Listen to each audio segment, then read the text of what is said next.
अब एक बात तो क्लियर थी कि ये हिमालयाज़ की पहाड़ियों में ही कहीं गिरकर तबाह हुआ है।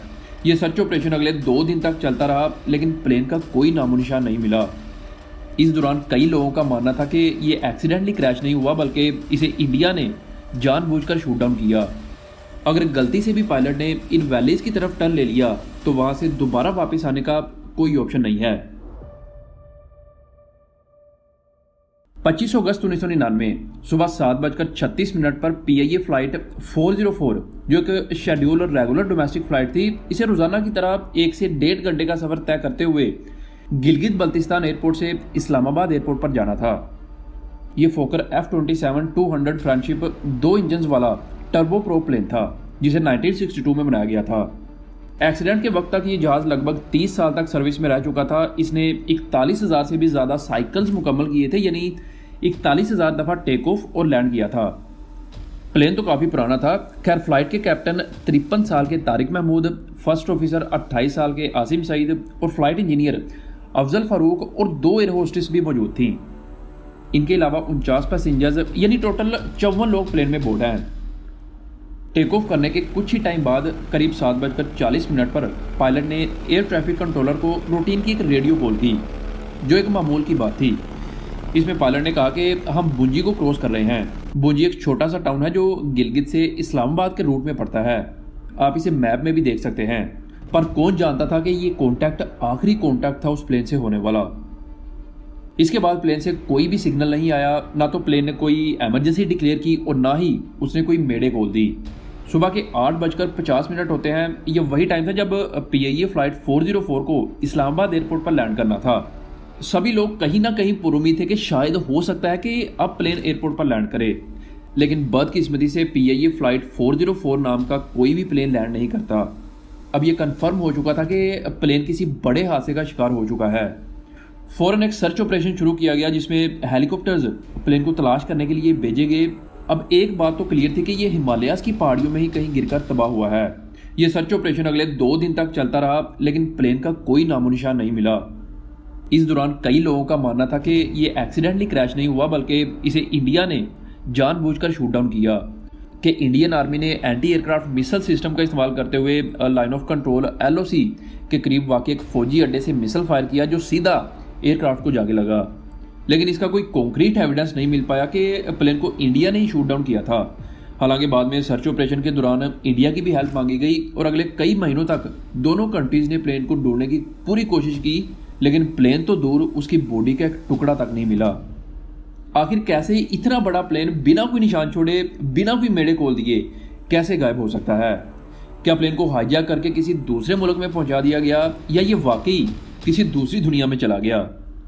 आइए इन सभी डाउट्स को क्लियर करने की कोशिश करते हैं और साथ ही असल में क्या हुआ होगा प्लेन के साथ, ये भी डिस्कस करते हैं। लेकिन आपसे एक छोटी सी रिक्वेस्ट है कि वीडियो को पूरा एंड तक देखिएगा। 25 अगस्त पाकिस्तान में शहरी हवाबाजी की तारीख का इंतहाई अफसोसनाक दिन, जब 1989 में PIA का फोकर तैयारा 54 मुसाफिरों समेत बर्फ की वादियों में कहीं खो गया और ऐसा गुम हुआ कि आज तक उसका कुछ पता नहीं चल सका। देखें, गिलगित एयरपोर्ट ऊंचे ऊंचे पहाड़ों के बीच एक वैली में वाक़ है।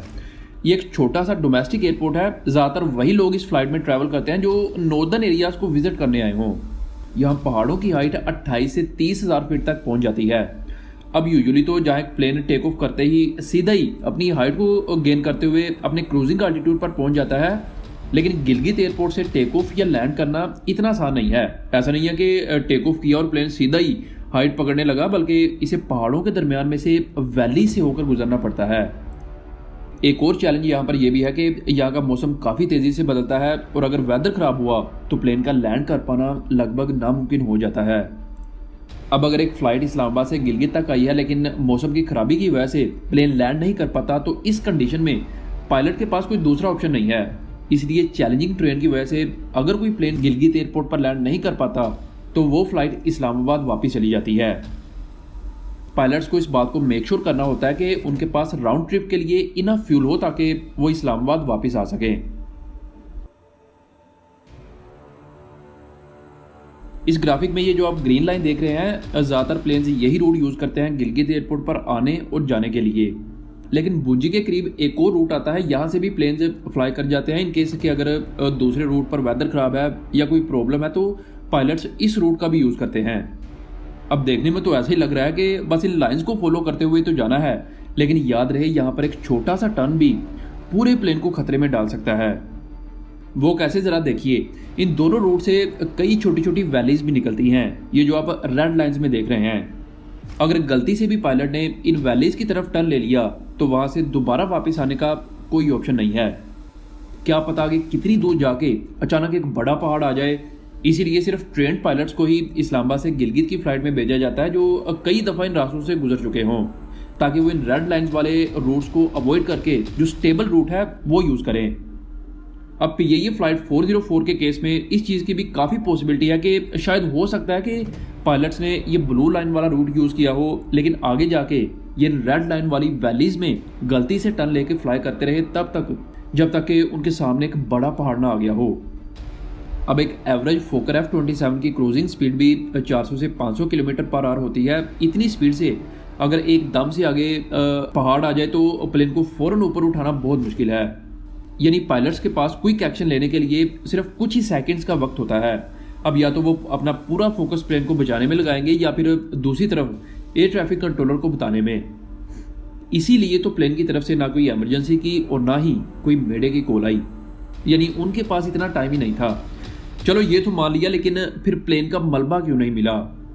असल में इन माउंटेन रेंजेस में हर तरफ सिर्फ बर्फ़ ही बर्फ़ होती है। जैसे ही प्लेन क्रैश हुआ होगा, आग की वजह से, उसके जेट फ्यूल की वजह से ग्लेशियर से या पहाड़ों से बर्फ़ पिघली और सीधी प्लेन के ऊपर आ गिरी, जिससे प्लेन पूरी तरह से बर्फ़ में दब गया। अब है तो ये भी एक कॉन्स्पिरेसी थ्योरी ही, लेकिन काफ़ी पॉसिबिलिटी है कि शायद ऐसा ही हुआ होगा। अब उन दिनों 1989 में कोई सेकेंडरी सर्विलेंस रडार SSR तो होते नहीं थे कि जिससे प्लेन की लोकेशन, उसका आल्टीट्यूड का पता लगाया जा सके। उस दौर में सिर्फ प्राइमरी रडार ही होते थे जो ज़मीन से रेडियो वेव्स की शक्ल में सिग्नल भेजते थे। वो वेव्स जब प्लेन से टकराकर वापस आती थी तब ही उसकी लोकेशन का पता लगाया जाता था। अब अगर इन दोनों के दरमियान कोई पहाड़ वगैरह आ जाए तो सिग्नल्स पूरी तरह से ब्लॉक हो जाते हैं, लेकिन SSR की सूरत में ऐसा नहीं होता। इसलिए आज के एडवांस दौर में इस तरह के एक्सीडेंट होना काफ़ी मुश्किल है, तब तक जब तक कि प्लेन का पायलट जानबूझकर प्लेन में लगे ट्रांसपोंडर को ऑफ ना कर दे। जैसा कि काफ़ी फेमस फ्लाइट मलेशियन एयरलाइन के MH370 के केस में देखने को मिला, जो 2014 में मिस्टीरियसली गायब हो गई थी। उसका भी ट्रांसपोंडर जानबूझकर बंद कर दिया गया था। खैर, क्रैश के 6 महीने के सर्च ऑपरेशन के बावजूद प्लेन का कोई पता नहीं चल सका और सभी पैसेंजर्स को डेड डिक्लेयर करते हुए सर्च ऑपरेशन को बंद कर दिया गया। और आज भी PIA फ़्लाइट 404 दुनिया की बिगेस्ट मिस्ट्रीज में से एक है जो अचानक से गायब हो गई।